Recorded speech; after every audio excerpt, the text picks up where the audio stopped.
புதுச்சேரி அருகே தமிழக எல்லைப் பகுதியான மடுகரை சாராய கடைகள் தமிழக டிஎஸ்பி அதிரடி சோதனை. சோதனைக்கு புதுவை போலீசார் எதிர்ப்பு. இரு மாநில போலீசாரும் வாக்குவாதத்தில் ஈடுபட்டதால் பரபரப்பு. மகாராஷ்டிரா தேர்தல் முடிவுகள் எதிர்பாராதவை. தேர்தல் முடிவுகள் குறித்து ஆராய்வோம் என்றும் ராகுல் காந்தி எக்ஸ் தளத்தில் பதிவு.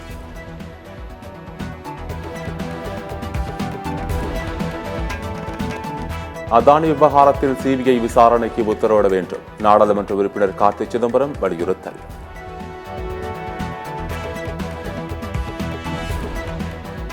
அதிமுகவின் கள ஆய்வுக் கூட்டத்தை கண்டு திமுக அஞ்சுகிறது. முன்னாள் அமைச்சர் கே பி முனுசாமி குடியாத்தத்தில் பேட்டி.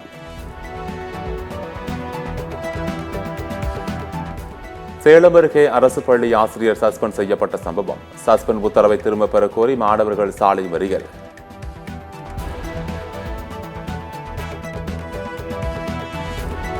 அதானியை கைது செய்ய கோரி சிபிஎம் கட்சியினர் போராட்டம். சென்னை நுங்கம்பாக்கத்தில் நடைபெற்ற போராட்டத்தில் ஏராளமானோர் பங்கேற்பு.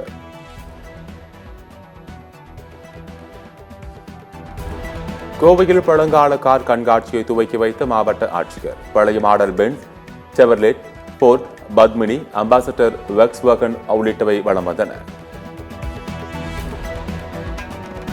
தமிழகத்தில் கூடுதல் விமானங்களை இயக்க உள்ள ஏர் இந்தியா எக்ஸ்பிரஸ். குளிர்கால அட்டவணையில் விமானங்களின் எண்ணிக்கை 107 140 அதிகரிப்பு. மகாராஷ்டிராவில் பாஜக கூட்டணி அமோக வெற்றி. நாங்கள் எதிர்பாராத வெற்றி என கூட்டணி கட்சியினர் பேட்டி.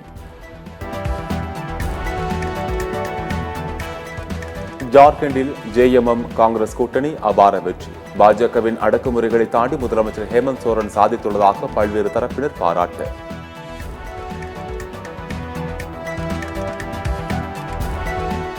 பாஜகவின் அத்தனை தடைகளையும் துணிச்சலாக எதிர்கொண்டு ஹேமந்த் சோரன் வென்றுள்ளார். ஜார்க்கண்ட் தேர்தல் வெற்றிக்காக ஹேமந்த் சோரனுக்கு முதலமைச்சர் மு க ஸ்டாலின் வாழ்த்து. திருச்செந்தூரில் யானை மிதித்து 2 பேர் உயிரிழந்த சம்பவம். 2 பேரின் குடும்பத்திற்கும் தலா 2 லட்சம் ரூபாய் நிவாரணம் வழங்க முதலமைச்சர் உத்தரவு.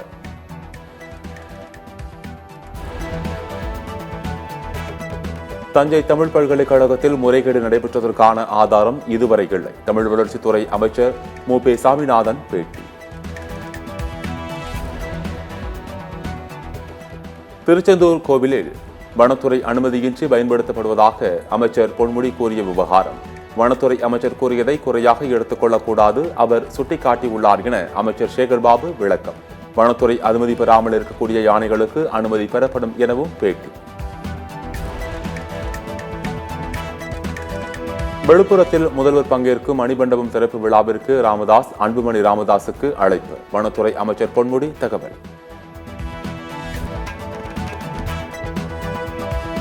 கன்னியாகுமரி அருகே அரசு வேலை வாங்கித் தருவதாக கூறி 1,47,00,000 ரூபாய் மோசடி. ரூபாய் 1.47 கோடி மோசடி செய்த போலீஸ் இன்ஸ்பெக்டர் கைது. டங்ஸ்டன் சுரங்கம் அமைப்பதற்கு அனுமதி கிடையாது. மதுரையில் அமைச்சர் மூர்த்தி பேட்டி.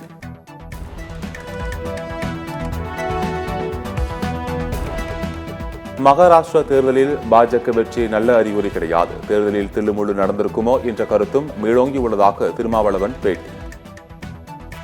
மகாராஷ்டிரா தேர்தல் பாஜகவின் வெற்றி ஒரு நல்ல அறிகுறி அல்ல, அது கவலையளிக்கக்கூடிய ஒன்றாக விடுதலை சிறுத்தைகள் கட்சி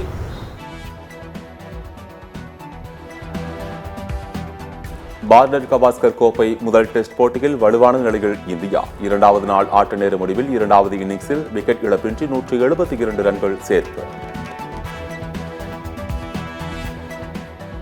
சென்னையில் நடைபெற்ற ஆசிய கோப்பை கூடைப்பந்து தகுதி சுற்று போட்டி 53க்கு 69 என்ற கணக்கில் இந்திய அணியை வீழ்த்தி கத்தார் அணி வெற்றி.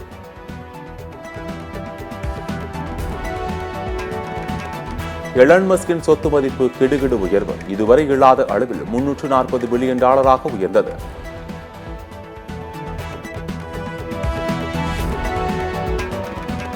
ப்ரோ கபடி தொடரில் தெலுங்கு டைட்டன்ஸ் அணிக்கு எதிரான லீக் போட்டி. குஜராத் அணி வெற்றி.